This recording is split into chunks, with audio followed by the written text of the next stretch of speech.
Hey everyone, welcome back to another week of Bible study. Today we got Moses and the Red Sea. So let's go ahead and see this. Enjoy. There we go.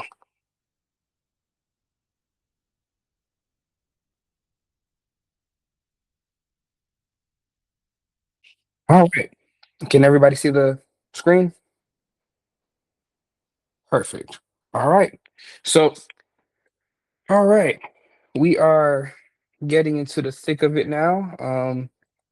We've made it all through Genesis, and now we are making it to the Red Sea.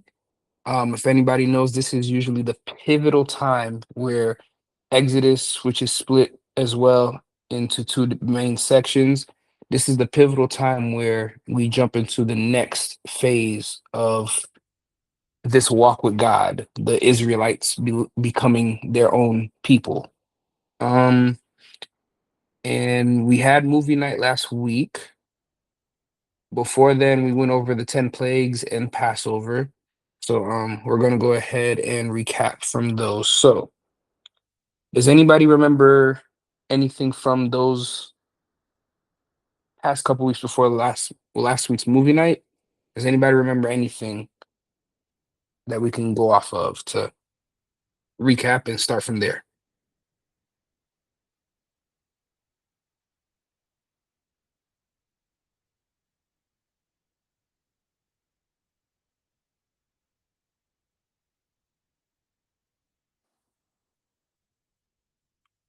Hello?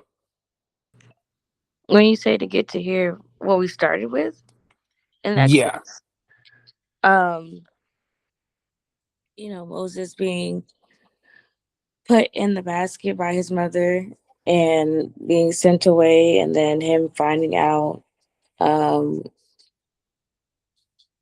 well, before he found out who he was, the first murder that he committed happening, really just his whole journey of finding out who he is and who he thought he was, and just going through the struggle of that and learning that while also talking to God in the midst of it.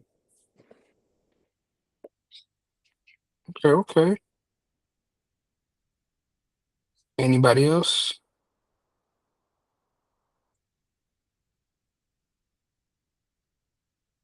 All right. Well, Raven, you really hit it on the head. Um, did start off with the story being of Moses and him finding his identity and kind of just evolving into this person that is who wanted to be a vigilante and help everybody else. Um, and now he is being forced to be the hero. And with that being said, to be the hero, you actually have to go through top on the scene, as we know of any superhero movie. You got to go through something to get there. So, all right. So first things first. After we got through that, we got to Moses being commissioned and being sent back to Pharaoh to set his people go. Let his people go, not set.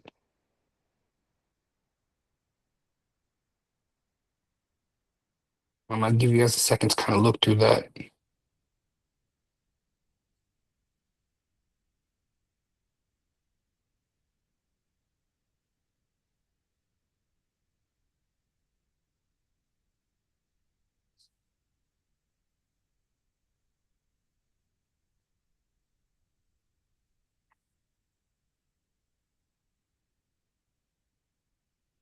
All right. So remember, with the first couple things that we had the blood in the Nile. We had the frog coming out the Nile. We had the gnats coming from the dust of the earth, the flies coming from the air, the livestock dying, the boils on everybody's body, the hail destroying everything, and the locusts eating all the rest of the livestock. Not livestock, but the stock is what they had with their grains, their rice, everything, and the darkness coming in, and the firstborns being killed as the final plague. So those were the 10 things. If you guys are going to take your notes, I just wanted to leave that for a second so you can kind of get those.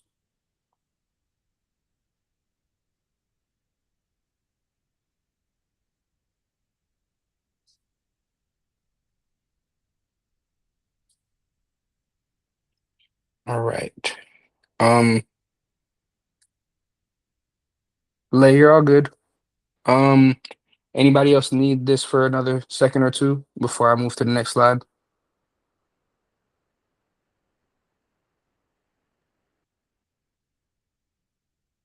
All right, and remember, these will be up on YouTube if you want to go through and get a screenshot of them, or just be able to go back through your notes. All right.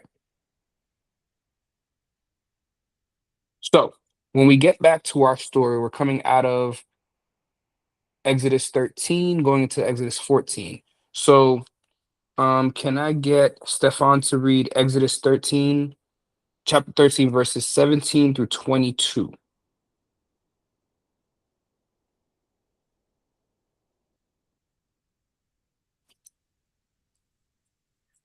Okay, chapter 13, 17 through 22.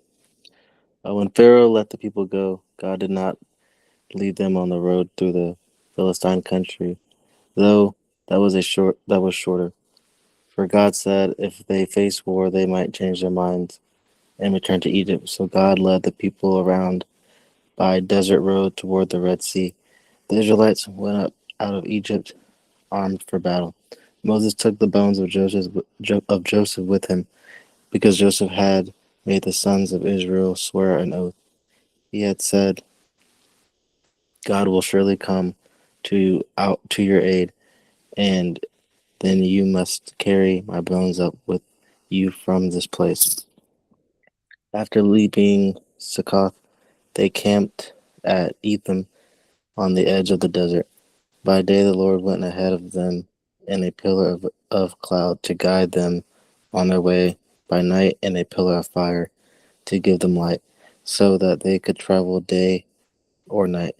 Neither the pillar of cloud by day nor the pillar of fire by night left its place in front of the people. Thank you. Okay. So now, main thing with the reason why we went back a chapter just to kind of go that part.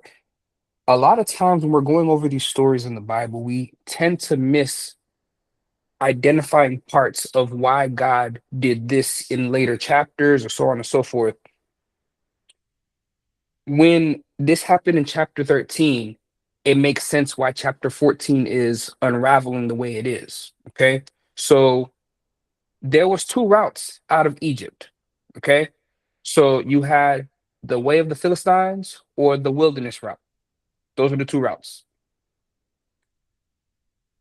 Granted, when we start chapter 14, they're already in the wilderness route. But most people don't understand why, because they're complaining, why didn't we go the other route? So to understand that, we have to backtrack a little bit. Now, the way of the Philistine, it is the shortest, most direct route along the Mediterranean coast. Okay. It takes you from Egypt all the way to the land of Canaan. However, in the middle is a country where the Philistines reside. It's the Philistine Empire. Egypt had a convoy route set up with them. Reason why that was a problem for the Israelites that just left Egypt. One, there are a whole bunch of refugees, they're slaves, they're people who were not trained for military battle. No weapons, no fight in them. They're still just trying to survive. This is not where you would go after you just got out of, a hostile situation and you're just trying to survive. Not only that, on the path of going, you would see nothing but convoys on both sides. It would be checkpoints, armed checkpoints at each corner. So, if this is the case, why would they take this route? Granted, yes, knowledge-wise, this is the smartest way to go, but it's not the safest because they would either be enslaved in the Philistine Empire or they would probably die.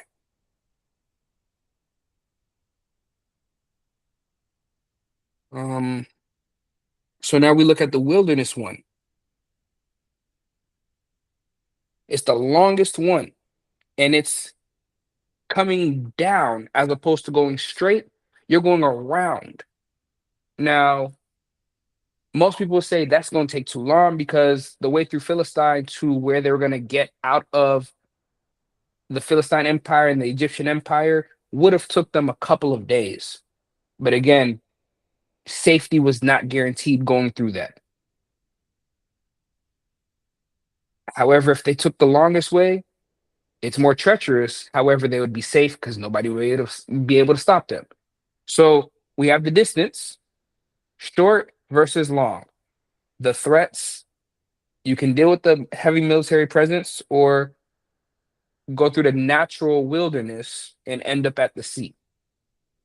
One is the logical route, which is the way people would think, and the other one is the divine reliance. Now, the shortest path is not always God's chosen path. And I think all of us can understand that. And even with today's question of how God was moving in our lives and how we noticed him throughout this week, there is some symbolic resonance with both of them because think about it.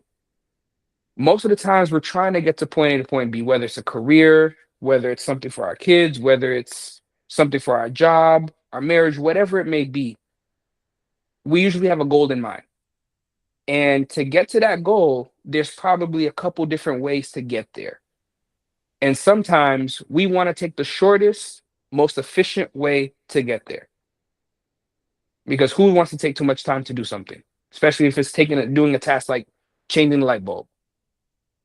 But sometimes when it comes to God, to do something right, he wants us to take our time. He wants us to bring us around so we can see everything from all angles before we actually get to the goal, so we can actually appreciate the journey, the process, and the end goal. Israel did not know this yet. And this is what God was trying to teach them.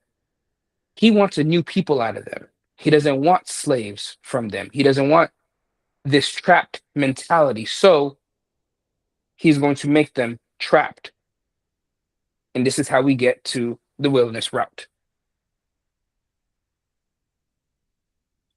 Now, I have a map for you guys just to kind of show you where they start. Now, notice Egypt is all the way to the far left. That whole side plus the Nile is Egypt. Okay? Now, with all that being Egypt, the Israelites got Goshen, which remember, once they sold it back to Egypt, the Pharaoh renamed it Ramses. But this is where Joseph had let them settle, which was away from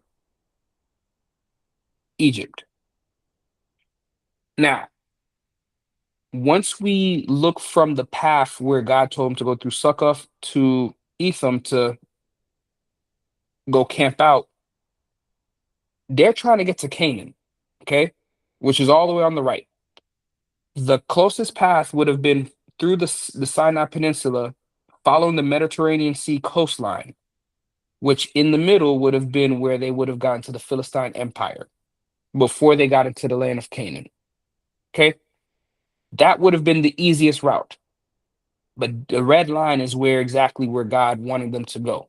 Now, even though we have a little extra, all the way down at the bottom at 10, this is where we have them going in their longest journey. So 40 years. They're going to keep circling around from the bottom of the peninsula all the way back up until they finally get through Canaan, all the way down to the Jordan River, all the way at the top. When they cross the Jordan River, because even though you have Hebron, Jerusalem, and Jericho, these are stories we will go over later on. Once they cross the Jordan River and up to the top right is when they actually get into the promised land. and that's when Joshua is leading them. We'll get there soon enough. But that will be the end of their 40-year journey after the desert. So this is just a quick view of their journey of what they're going to be doing. Instead of going straight across, they went down and around in the desert before they went back up to where they wanted to go 40 years later. A week and a half's journey took them 40 years. Now, for where we are right now for the crossing of the Red Sea, this is where they're at. So from Egypt, coming down through Succoth to Etham, they're going to go all the way to the edge of the desert here at Pi Harithoth, and then we'll get to the waters where they parted. So just to kind of give you a visual representation of where exactly they would have been at. Okay? Now, this is down here where number 4 is, between 3 and 4. This is where they are at. It's actually a mountain. So there's mountainsides on both sides. God had them camp right here. So, Raven, can I get you to read Exodus chapter 14, verses 1 through 4? Okay. And the Lord gave these instructions to Moses: order the Israelites to turn back and camp by Pi Hahiroth between Migdal and the sea. Camp there along the shore across from, is it, I know I said it earlier, was it balls of foam? I don't know how to say that word. Then Pharaoh will think the Israelites are confused. They are trapped in the wilderness. And once again, I will harden Pharaoh's heart and he will chase after you. I have planned this in order to display my glory through Pharaoh and his whole army. After this, the Egyptians will know that I am the Lord. So the Israelites camped there as they were told. Thank you. Thank you. So, what's going on right now is God is intentionally putting them in a trap. Remember, they already had a trap mindset, but now he is putting them in a trap position. He has them camping where they can't go left or right. The sea is right behind them. The only thing that they can do is either surrender to Pharaoh's army that's coming or trust in God. Now, mind you, from what we just read in chapter 13 to what Raven just read, the Israelites are confused. Pharaoh thinks that the Israelites are confused. And he thinks that, hey, when I catch them here, because they're slaves and they don't have no education, they don't know any better, they thought they could run away from me. Now they cornered themselves. We'll seize them and put them back into slavery and they'll never be able to leave. God wants to put them here because, again, when you don't have anything else to rely on, you can only rely on God. And that's where he'll help you. Again, notice God doesn't help you when you have all the money in the world and have all the resources available to you. He helps when you're broken and you have nothing else left. He helps when you let go of everything and you can only trust on him because you've hit rock bottom. This is legit where they are, rock bottom. And it gets so bad because they start to complain. They start to get scared. So Pharaoh's trying to take advantage of this moment. As Pharaoh's trying to take advantage of this moment, he sends 600 chosen chariots. Now,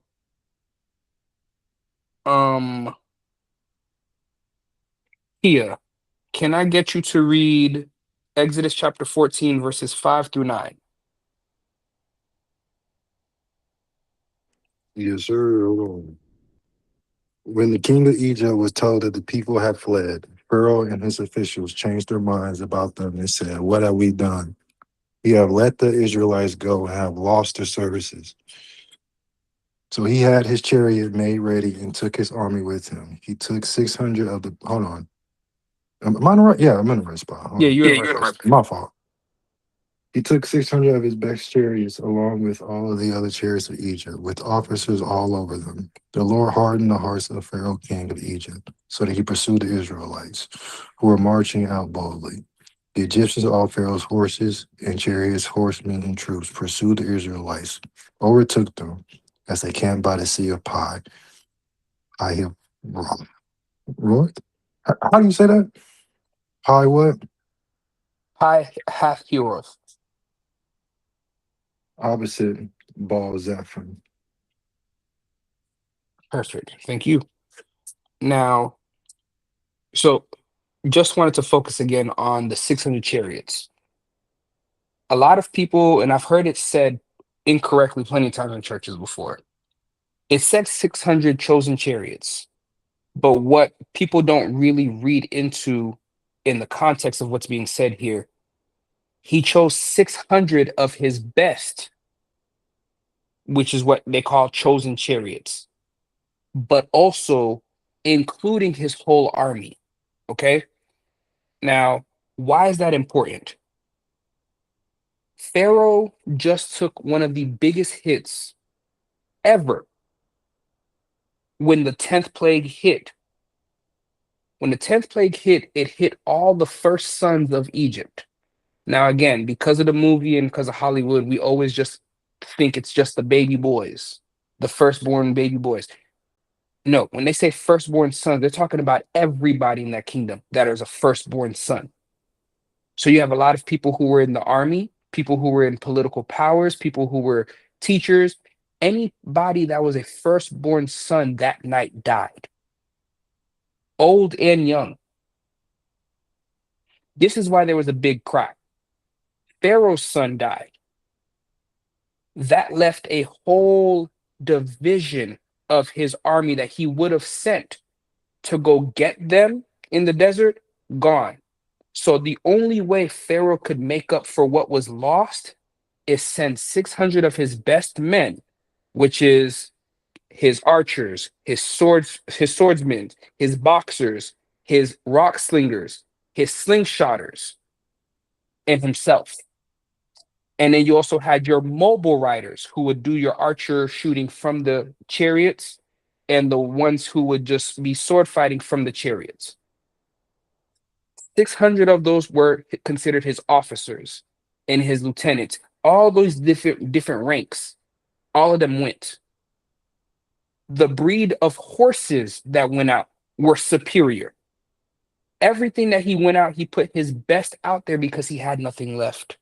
And if he didn't put his best foot forward after he just lost to God with all the 10 plagues and all the Egyptian deities that were destroyed, he would lose face if he didn't do this to get them.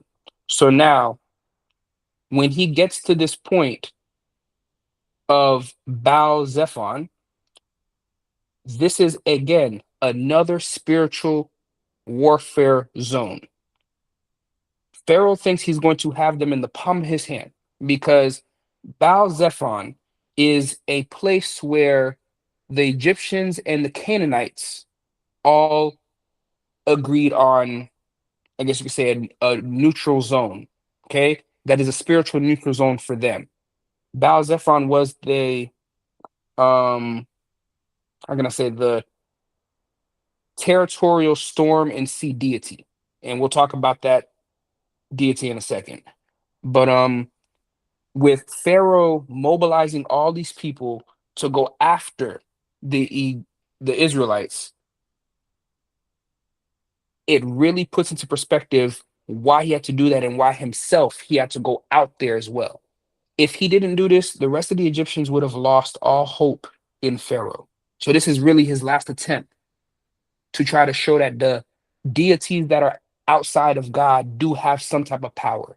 If all the Egyptian deities fell, possibly the last deity out there that we still do worship might be able to help us and beat this Yahweh that the Israelites are claiming has the most power. So this is just a picture of some of the army men and how they would have dressed traditionally back then. From left to right, we have the rock slinger, and then notice the different stances. You have the rock slinger, which literally just threw rocks, kind of like cannonballs, and then you had your slingshotter. He would actually be with the sling, kind of like David had. You had your archers, you had your staffs, the people who had their staffs, you had your sword fighters, and you had your boxers. All of them, or you can call them brawlers, but these are all the people that would have went into fight on Pharaoh's behalf. And of course, Pharaoh in the back.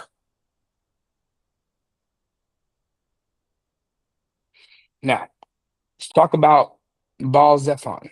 Okay. He was a pagan storm and sea deity. And like I said, the Egyptians and the Canaanites, they both agreed that in this neutral zone, it was a spiritual place. It had a lot of power, but they believed the power that was there belonged to this deity. And that's where, if they wanted to do any trades, sales, or communicate, this is where they would do it, and there would be no problems here. Okay. God intentionally has Israel go to this point because, again, God is on a roll here. He just destroyed all the other deities through the plagues, and he's still not done because he needs to show everybody from Egypt and everybody in Israel, all the 2 to 3 million people that are walking with Moses right now, that, hey, I have the power. When I tell you guys to trust me and to follow me, this is what I'm talking about. Up to this point, I've showed you that there's nobody in Egypt that can touch me. And even when we get out of Egypt, I want you to understand no matter where we go, there's still no other God that can touch me. Remember, back then, how would a God introduce themselves to you? I am, and they would say their name, which is the God of such and such. So this God would have, or deity would have introduced themselves. I am Baal Zephon, the storm deity. So when God says, hey, I am that I am, he pretty much just says, hey, listen, I'm the God that is the God. I'm him. I'm bigger than everybody out there. Which is why Moses was puzzled back at the burning bush. How am I going to introduce you? There, you have no name. He said, exactly. Because I'm bigger than all of them. So what do we look for at this point? God is trying to set a stage to show everybody, again, if you still have this mindset of, I need to go back. I'm still a slave. I'm still trapped. We're never truly going to be free. Here's the sea. We're all going to die. How am I supposed to trust this God that I didn't know about? Now that I'm believing in this God, we done got out of Egypt. How do I believe that he's going to still get us to safety? Pharaoh and his armies right behind us. We're all going to die. There's a sea behind us, mountains on both of our sides. What do? God said, I still got one more trick for you. And just watch me work. So we get to our next slide. We have the two perspectives of this crisis. Okay. You have the slavery mindset and the mindset of faith. Okay.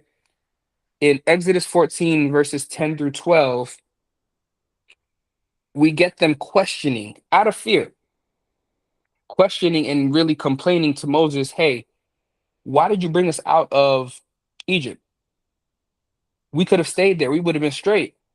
We would have had our lives. We would have had food. Everybody's complaining, scared. The problem was Israel left Egypt physically, but mentally, Egypt did not leave them. And we've all seen this with friends growing up that come out of a certain situation. They may be out of it physically, but the mindset still childish, still immature, still stuck on things of the past. And we can even talk about it with certain things that we struggle with, certain addictive behaviors, certain lifestyles that we used to live. We may have physically gotten out of it and not going to these certain places where we can still be in those environments, but the mindset is still there. It can still spark up. So what God is trying to do for Israel here is to show them, hey, listen, even if you are scared, trust in me. Deliverance is immediate. Transformation is what is always a process. And that's what he's showing them through the journey that's about to start. This is going to be a cycle. He is literally cleansing Israel, trying to break off.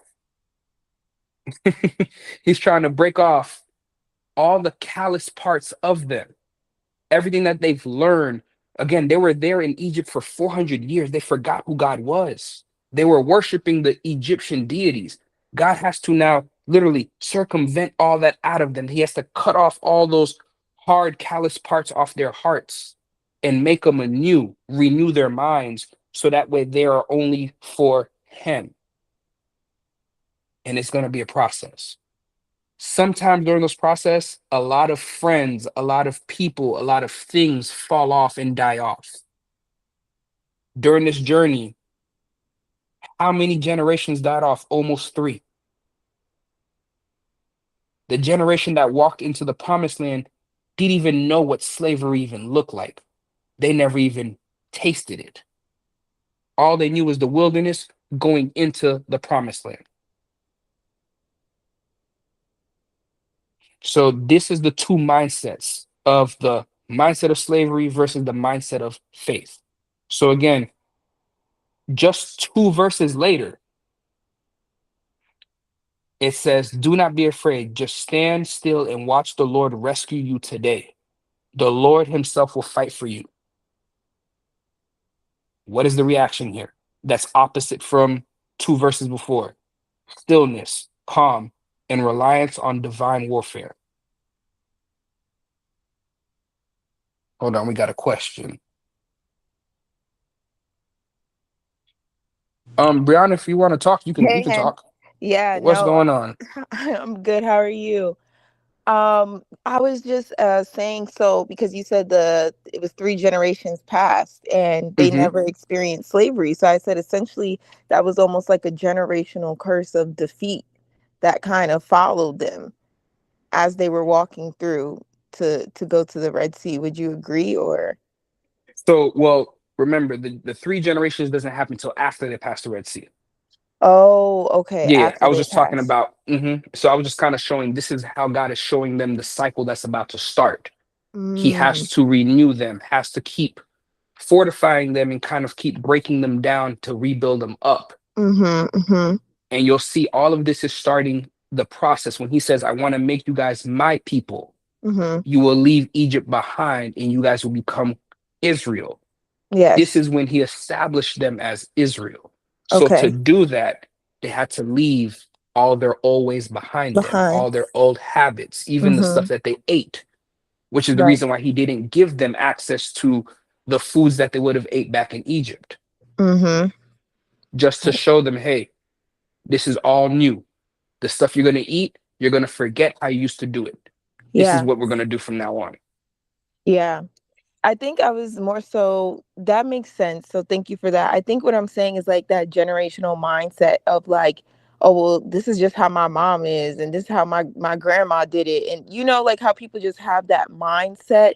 It's kind of like a generational thought process. And like you said, God had to just like break them down and fortify them to Hmm. kind of take that mindset out of them and And make you're going to them see new. what he does with that, because in the next couple weeks, the reason why I'm kind of harping on cycles right now Mm-hmm. is in the next couple weeks, you're going to see exactly just what happens with that mindset and how God keeps telling them, get over it.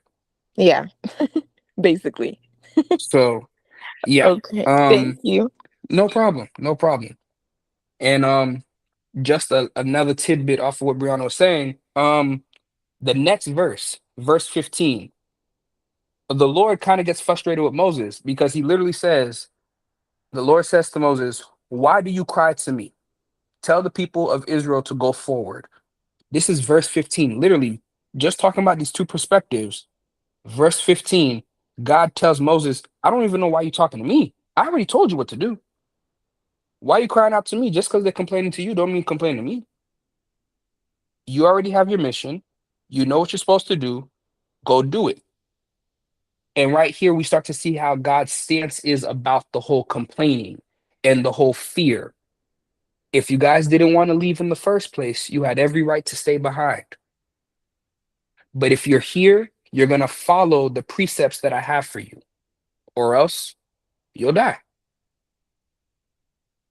So, like I said, God gets pretty serious with his people because, again, if anybody knows anything about sororities, fraternities, and things like that, when you are being rebuilt to join this group, your brothers or your sisters, you have to match them.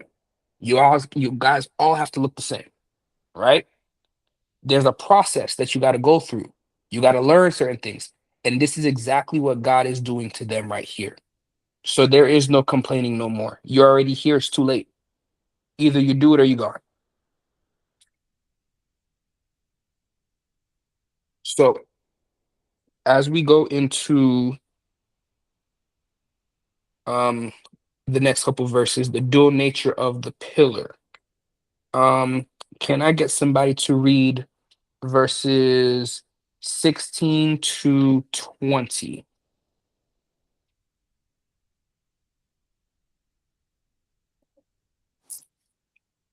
I can read it. Thank you. Raise your staff and stretch out your hand over the sea to divide the water, so that the Israelites can go through the sea on dry ground. Then I will harden the hearts of the Egyptians so that they will go in after them, and I will gain glory through Pharaoh and all his army, through his chariots and his horsemen. The Egyptians will know that I am the Lord when I gain glory through Pharaoh, his chariots, and his horsemen. Then the angel of God, who had been traveling in front of Israel's army, withdrew and went behind them. The pillar of cloud also moved from in front and stood behind them, coming between the armies of Egypt and Israel. Throughout the night, the cloud brought darkness to the one side and light to the other side, so neither went near the other all night long.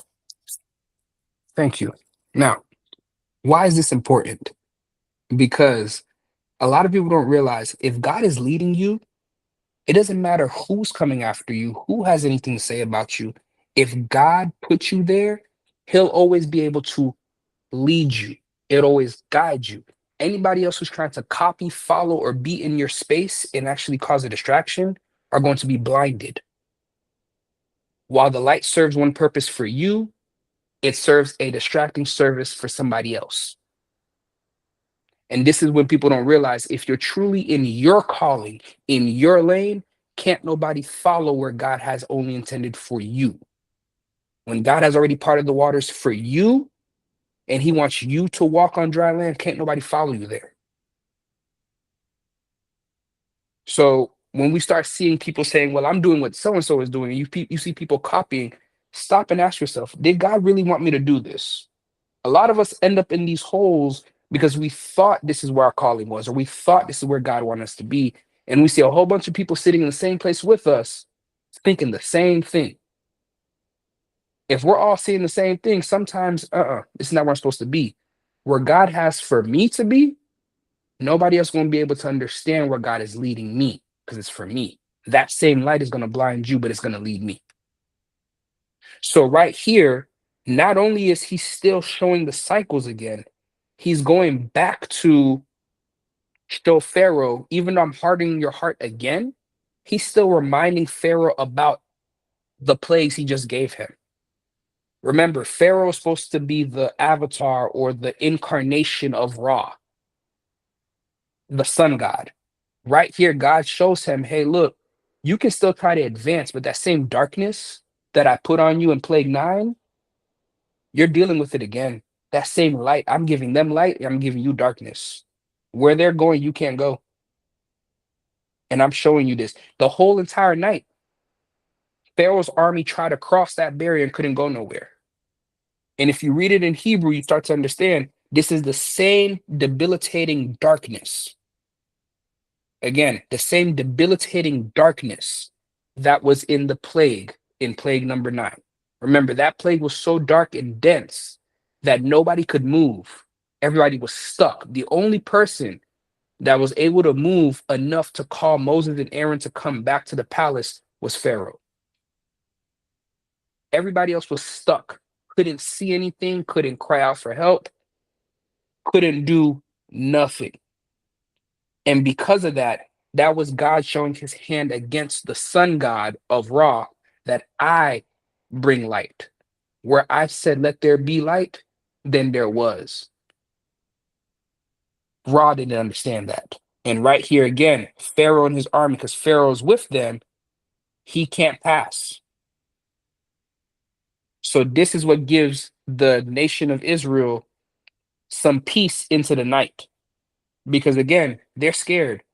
Pharaoh's right there on the other side. If they break through, we're dead.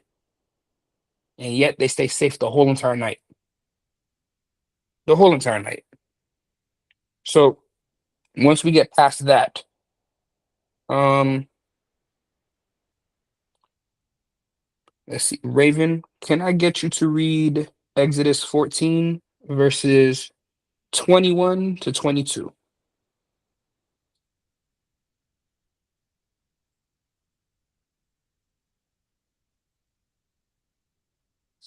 And Moses raised his hand over the sea, and the Lord opened up a path through the water with a strong east wind.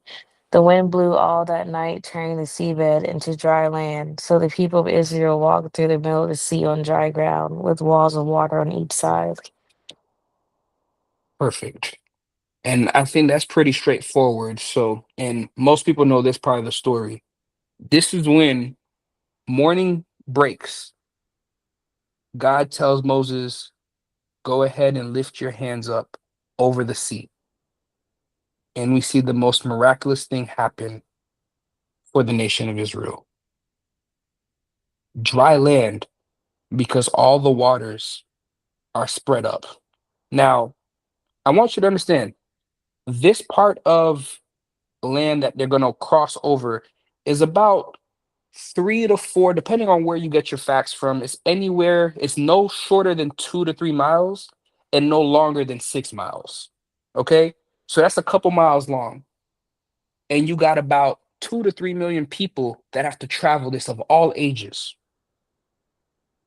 So if you understand anything, it's going to take forever to get over that. It's going to take you a couple hours at least just to get everybody safely across. Okay?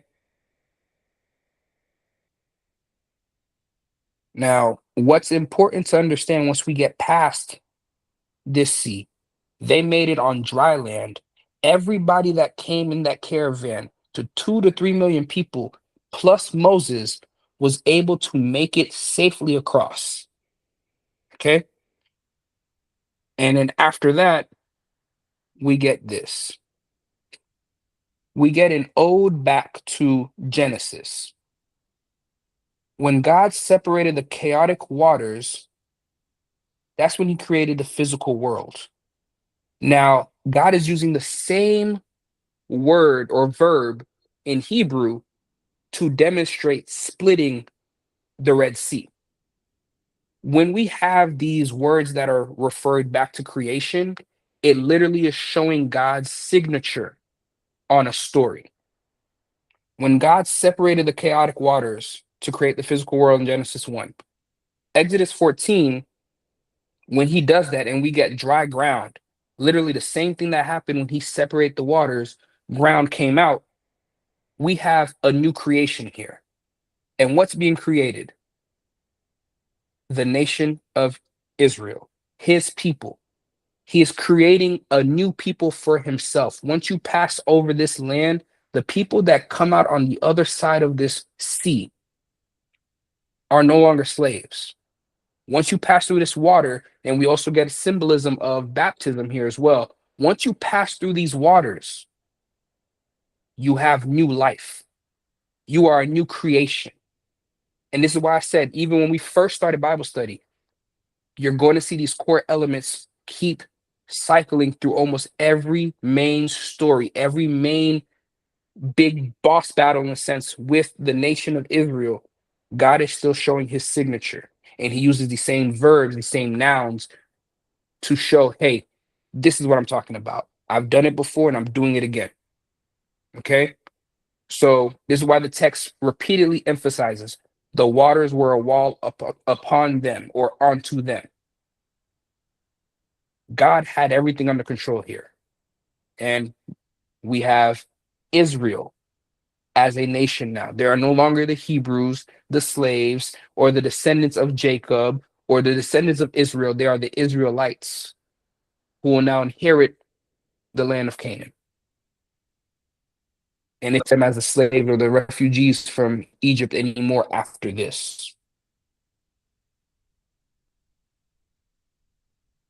So I'll read this, Exodus 14:24-25. And in the morning, watch the Lord. In the morning watch, the Lord in the pillar of fire and of cloud looked down on the Egyptian forces and threw the Egyptian forces into a panic, clogging their chariot wheels so that they drove heavily. And the Egyptians said, let us flee from before Israel, for the Lord fights for them against the Egyptians.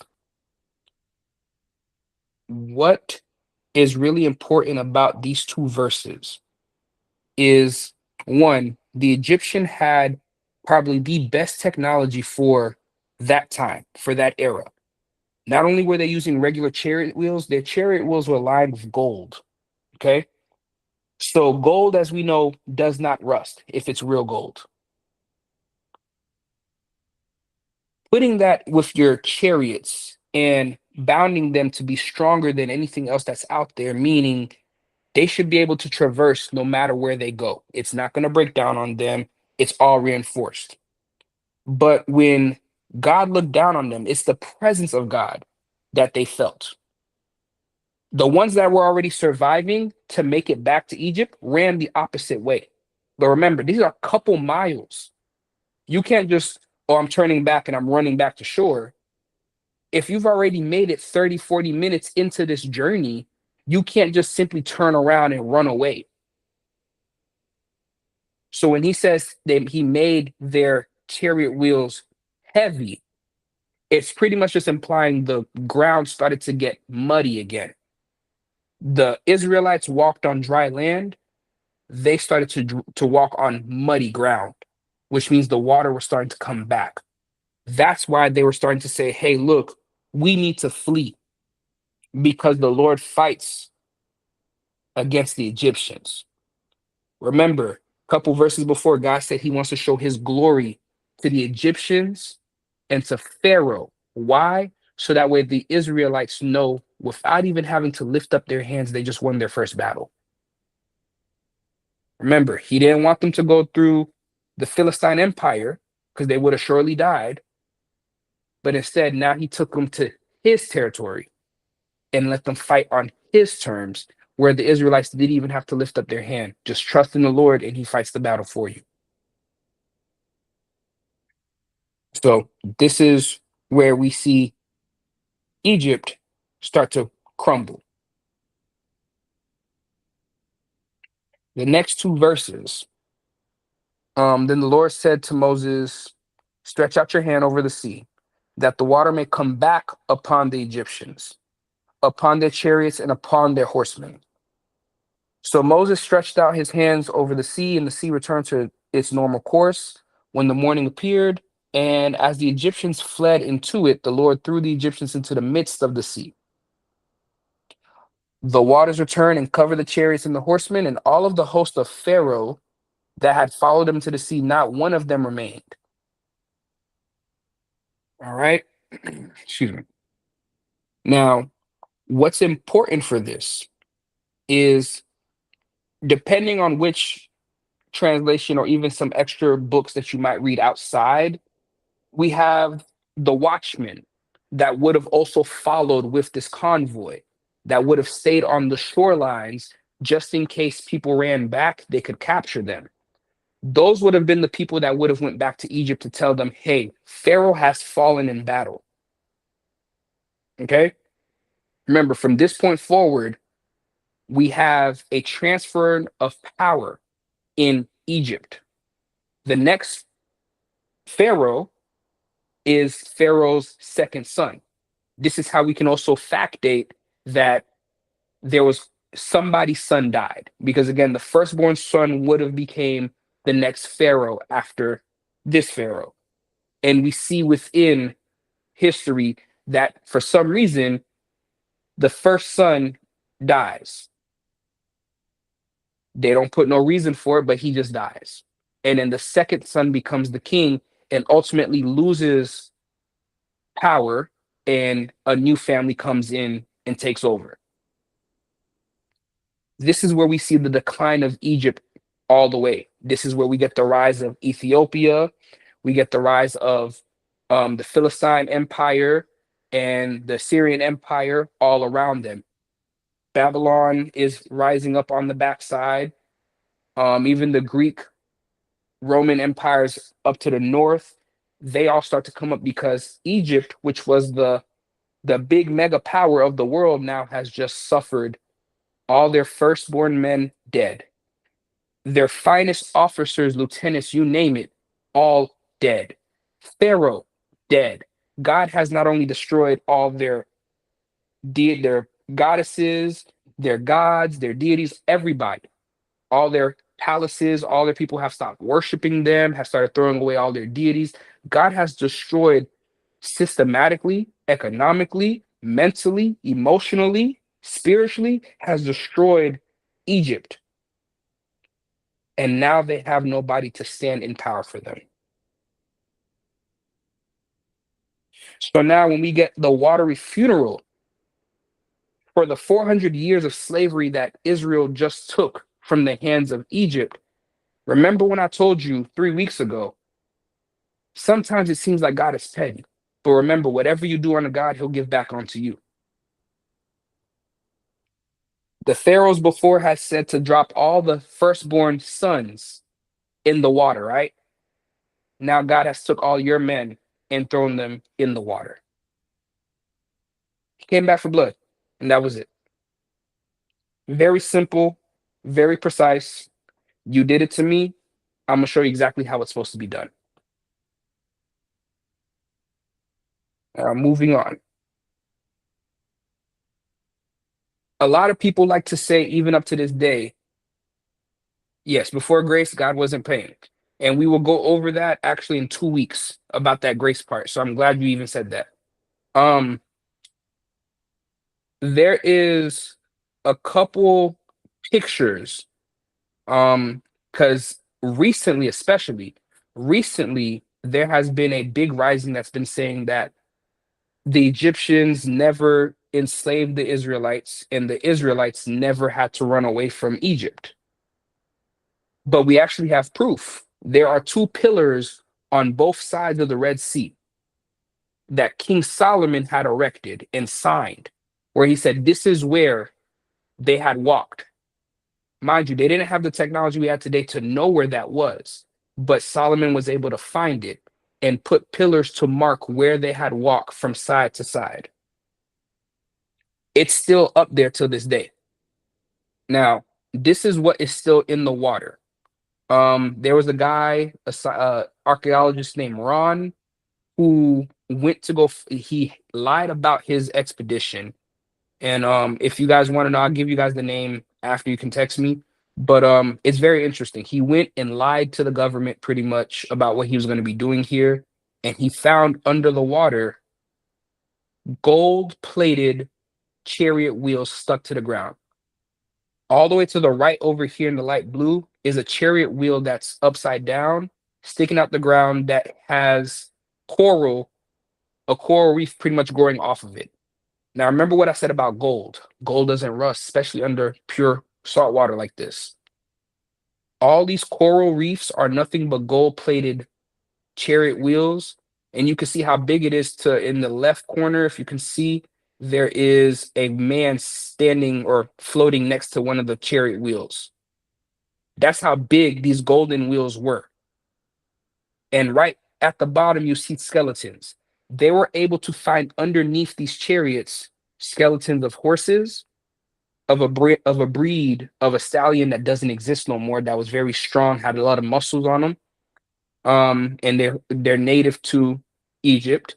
They found skulls of people still stuck in helmets, all attached or buried underneath these chariots that has preserved their bodies. Okay. Now, and I think the most interesting picture of them all is in the right bottom corner. Okay. Now, Nueva is what they call this beach. On both sides of this picture, you see it kind of go down, and in the middle, it's like a walkway. On both sides of this trench is 1,500, if not deeper, feet of water. But right there in the middle is where they would have walked when Moses parted the sea.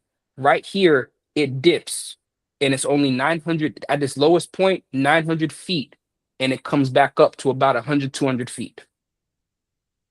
This would have been the path that they would have went on. Now notice, where the walls of water would have stopped is where it's 1,500 feet or deeper on both sides.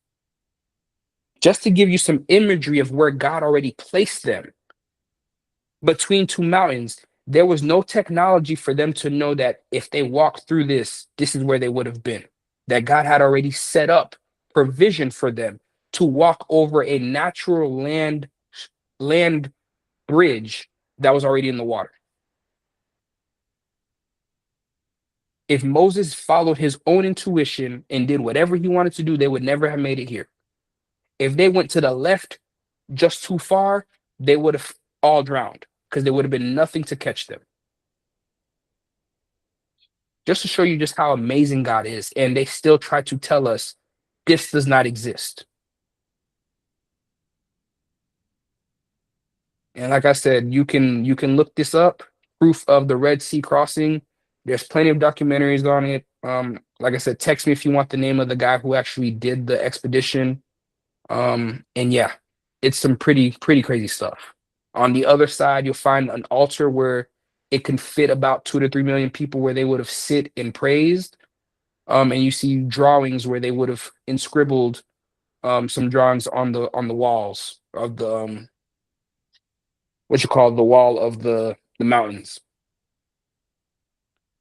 Now, when they got to the other side, they made these bleachers into the ground. They dug these bleachers into the ground. And this is when we get to Exodus 15. Okay. Now, in Exodus 15, we have what we call the first national worship service. Okay. We're not going to read this because it's really more of a song / poem. If you want to read it, like I said, it's can you guys still hear me? I don't know why I said my sound just went out. Okay, perfect. I can hear you.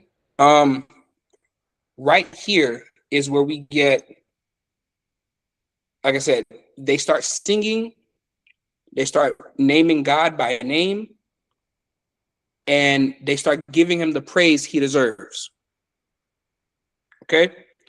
Now, here is where we start to see that before the 10 Commandments, before anything else happens, before meeting God on the mountain, there's worship. Okay? Worship, if there's anything else that you get from tonight, worship is the natural response to deliverance. Every single time you are delivered from anything you think you've been struggling with, worship is always the correct and natural response to deliverance. Okay? The first worship song recorded in the Bible is Exodus 15. The first worship service is Exodus 15. The first time we get a woman being called a prophet in scripture is Exodus 15. Again, they don't tell us about these women prophetess, but this is the first time we get it, and it's Moses' sister, Miriam. She takes up the tambourine and they start praising and worship. And she is called a prophetess. Well, before the word prophetess comes into play, but a prophet in scripture. And she is the first woman prophet. Okay. So just to kind of show you just how important this chapter is. Most people like to discredit this chapter because it's just a chapter of a song, and that's all it is, like a poem, and it just has those stances. But again, for the first 19 or 20 verses, they're worshiping God because, again, he just saved them. You gone through the plagues, Passover, now the Red Sea, and now you guys are not the same people anymore. This is again why it says the first national worship service. You guys are a new people. God said, this is my people. And the first response is worship.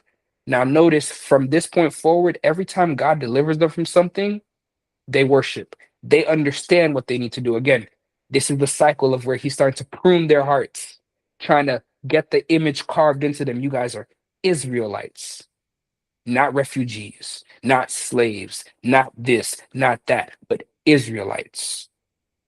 Israelites, when they get delivered from a situation, they praise and worship before they do anything else. And this is the reason why before we praise and worship, or in a church, we usually praise and worship before we do anything else. You always start off your church service with praise and worship. And that's why that's usually the default, way or routine of doing things.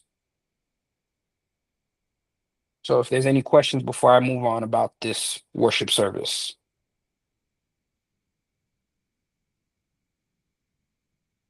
Okay. Now, also, this is what David is citing when he's talking about his praise and worship, and when he starts dancing like crazy in the palace.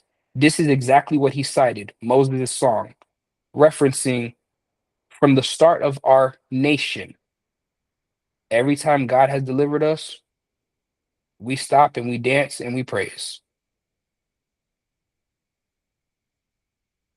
Now, this is when we start to get to the cycle. Everything else has been good up to this point. We made it. Now, 3 days later, the bitter reality of the desert starts to hit. As you see with this little graph that I got for you guys. At the beginning, the Red Sea crossing, all in worship. 3 days later, there's no water. They've been walking. They're in the desert of Shur. They're trying to figure out what's going on. There's no water. Now, fun fact, you can go 10 days, 10 to 15 days without any water or any food in your system for most, or the average person. With water, you can go about 40 days. Can you guys see my screen still? Yeah, I can. Or maybe it's Okay. just me. I'm gonna hang up and rejoin. Sorry, Okay. y'all. No problem. Okay. Okay. So, like I said, we start with the awe and worship, and then 3 days later, they're not dying. Again, of course, you're thirsty. 2 to 3 million people being thirsty with kids and old people. Yeah, you're gonna get thirsty. You're gonna have some grumbling, some complaining. But again, their worship and gratitude is starting to go back to complaining and despair like it was before they crossed the Red Sea. What's the takeaway here? Even when we have a good moment with God and we're feeling like we just had another spiritual high, after witnessing probably one of the greatest feats that God has ever done in the Bible, it doesn't last long for a regular human being, because eventually you go back to your regular routine, your regular cycles, your regular day to day. And what happened on Sunday doesn't translate to your Wednesday. What happened on Sunday is not carrying you through Friday, because again, we're still not worshiping at that point. We done went to work, we done went to school, the kids done got in the way, life done got in the way, and all of a sudden we start complaining. We're going back to the testing phase. We're going back to the complaining and despair phase, thinking God is not there. And then we need another spiritual high on Sunday. This is why it says live a fasted lifestyle. So you always stay in awe and faith. You stay between worship and gratitude. You stay up at the top. You don't go nowhere else. But of course, as we're going to see from here on out, this nation of Israel is going to have a nasty habit of always going right back down to complaining and despair every single time. And God keeps telling them, just let me lead you, trust the process, and a bitter situation will turn sweet. Now, if I can get Tania to read chapter 15, verses 22 to 27.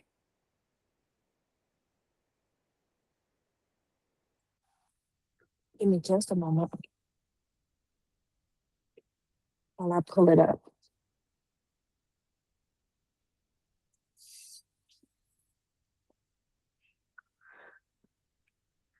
Exodus chapter 15, verses 22 through 27. Yes.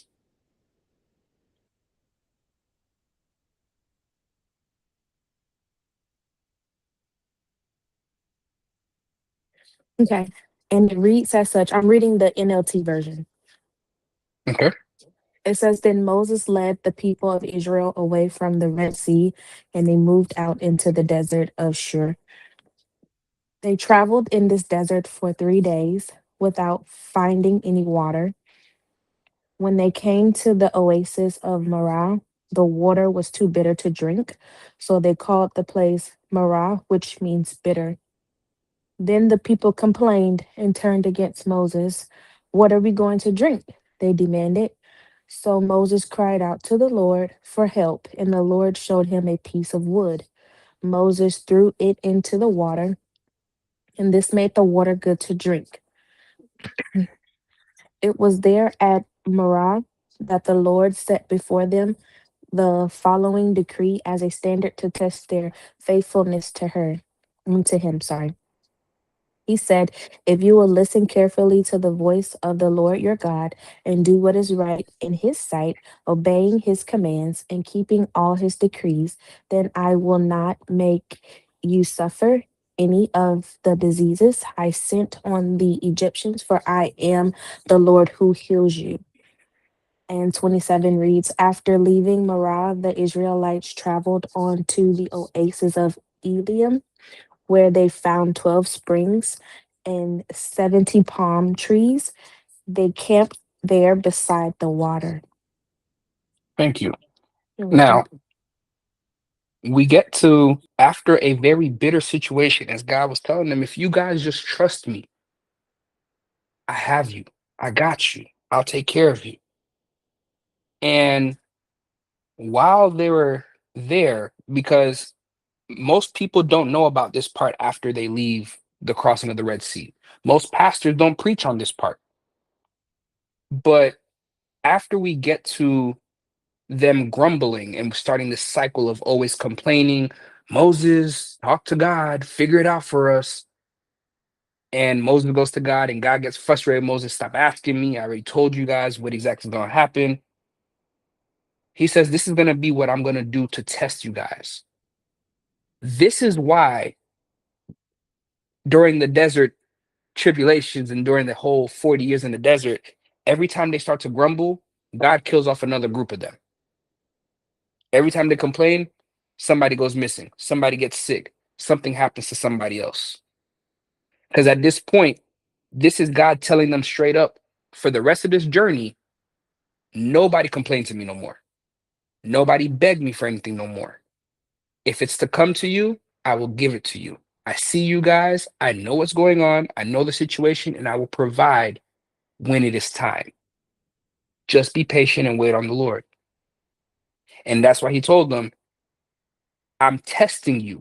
He legit told them word for word, I'm giving you this decree. As long as you follow and don't complain, I am testing you. As long as you don't do that, Nobody will get sick. Nobody will die. Nobody will have any issues. And yet they still do it. So since they passed the first part of the test, crossing the Red Sea, after they touch the bitter water and God has this conversation with them, he leads them to Elam, which means to refresh, or the God who refreshes. And so when they get here, they find 12 springs, 70 palm trees. All 2 to 3 million people are able to camp, to relax, to play in the waters, and actually have like a sort of like a vacation day in the desert. Again, this is the same people who are just complaining because they didn't have water for 3 days. These are the same people who were in slavery for 400 years, who didn't have anything for some days. But now they started getting treated good because they got out of slavery. Now all of a sudden you complain after 3 days. When did you become so spoiled and bougie? So now that we get to this point, the core principle here is God just doesn't just deliver, and he doesn't just test. He also refreshes after he's done having these tests and conversations with you. And this goes for everybody. As long as we do our part, when God delivers us from something, worship. Give him the praise that he deserves for helping you through it. You got a new job. You got a new car. A new situation has happened. A new relationship. A new promotion. Just a good day after a couple rainy days. Praise him. When that happens, you get your refresh afterwards. You've passed the test. God has delivered you. Now it's time for you to be able to rest, refresh, and get ready for the next phase of your life. So next week, we go into the first part of Into the Wilderness, and the first leg of this 40-year journey. So I will see you guys for that next week. But give me 1 second. All right. Let me go ahead and stop the recording.